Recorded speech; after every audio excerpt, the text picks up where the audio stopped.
एक कौम जो सोई हुई थी उसको जगा दिया है। शुक्रिया मोदी साहब। ये कम इख्तिलाफ होते हैं जो ये आपके सामने हजरात बैठे हैं।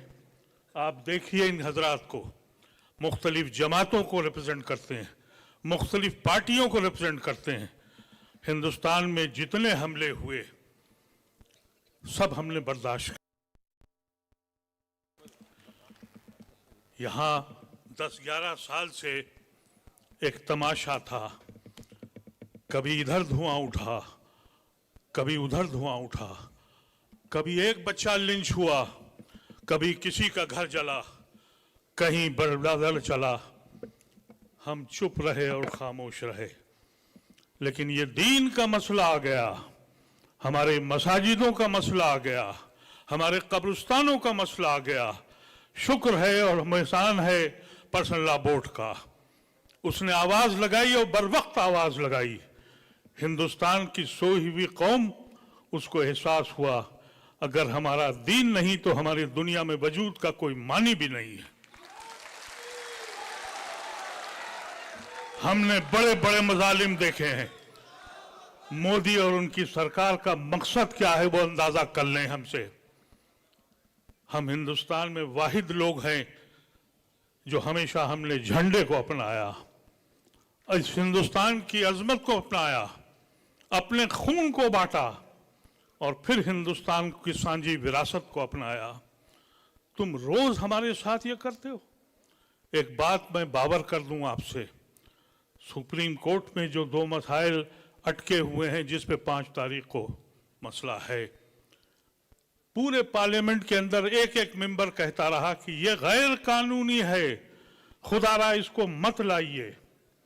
लेकिन अपनी अक्सरियत के जोम में वो ले आए। सुप्रीम कोर्ट यकीनी तौर पर अगर उसकी को अपनी अजमत कायम रखना है, वो मुहाफिज है हिंदुस्तान के आइन का, तो वो ये 2 या 3 मसले जिस पे आज रुका बहस है वो इंशाअल्लाह उस पे स्टे लगेगा। लेकिन ये मत समझिएगा कि आपकी बचत हो गई है। पूरा का पूरा कानून नाकिस है। बहुत सी चीजें ऐसी हैं जो आप सोच भी नहीं सकते।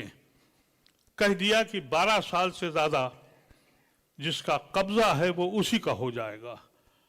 हमारा यकीन यह है हमारा कि औकाफ की जमीन जब आप अल्लाह के हवाले करते हैं तो वो हमेशा से अल्लाह के हवाले हो जाती है।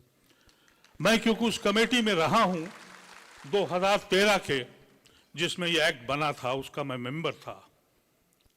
उस वक्त हम लोगों ने कोशिश की थी कि उन सारी जायदादों को छीना जाए, वापस लिया जाए जिस पे काबिज है हुकूमत हिंद भी, स्टेट गवर्नमेंट भी और हमारे अपने लोगों ने भी कब्जा किया था।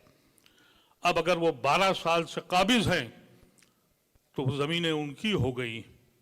और मोदी ये कहता है कि हम गरीबों की भला कर रहे हैं। तुम औकाफ की ज़मीनों को छीन कर किसका भला करने जा रहे हो? मोदी ये कहता है कि हम औरतों के लिए बहुत फ़ायदा करने वाले हैं। औरतों के तो हुकूक ही छीन लिए उसने ये कह दिया कि 5 साल आपको प्रैक्टिसिंग मुसलमान होना है। तो ये ख़वातीन जो अपने घरों में इबादत करती हैं, क्या इनके बुर्के उतार के देखोगे? घरों में घुस के देखोगे कि ये दीन के काम कर रही हैं? उनके हुकूक छीन कर बेशर्मी की तरह बयानबाजी हो रही है। हम समझते हैं बहुत बहुत बड़े लोग, शख्सियत आपके बीच में हैं, लेकिन एक बात याद रखिएगा, ये पर्सनल लॉ बोर्ड ने जो आवाज़ दी है इसके मानी समझिए। ये मत समझिए कि एक मीटिंग आपने कर ली और आप खामोश हो गए। बहुत से हमारे हिंदू भाई ऐसे हैं जो हमारे साथ हैं लेकिन औकाफ को समझ ही नहीं पा रहे हैं। उनको ये अंदाज़ा ही नहीं हो रहा है। वो समझते हैं कोई ट्रस्ट है, कोई ऐसी संस्था है। उन्हें ये मालूम नहीं है कि औकाफ की ज़मीन अल्लाह की ज़मीन है। उसमें खुर्द-बुर्द करोगे तो हम माफ़ नहीं करेंगे, तुमको याद रखना, और अल्लाह भी तुमको माफ़ नहीं करेगा। इसका एहसास तुम लोगों को होना चाहिए।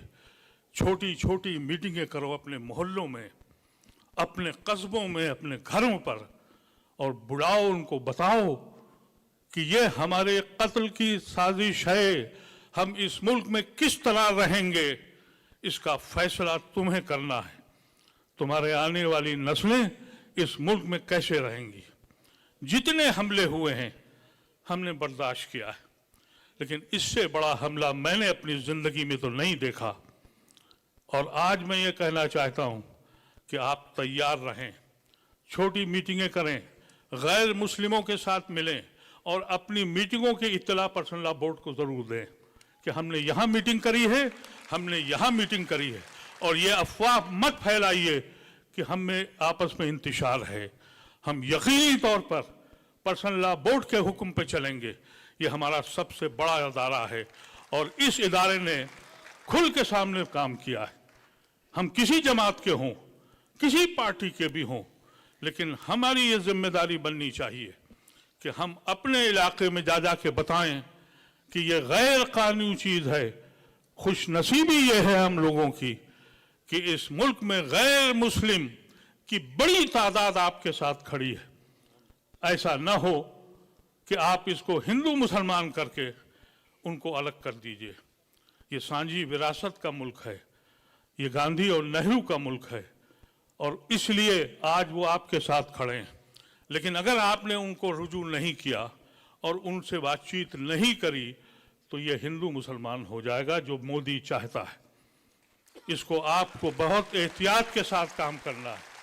ये बताना है आपको कि ये आइन का मसला है और हमारा ताल्लुक इस मुल्क के आइन से है। हमने जुना को इसीलिए ठुकराया था कि हम मुस्लिम मुल्क में नहीं रहना चाहते थे। हमने लियाकत अली खान को इसीलिए ठुकराया था। हमने नेहरू और गांधी और आजाद को अपनाया था इस संविधान के लिए। हम जुड़े हैं इस संविधान से और अगर इस संविधान को तोड़ देंगे तो हमारे इस लिखने वाले लिख लें और जिसको कहना है वो समझ लें।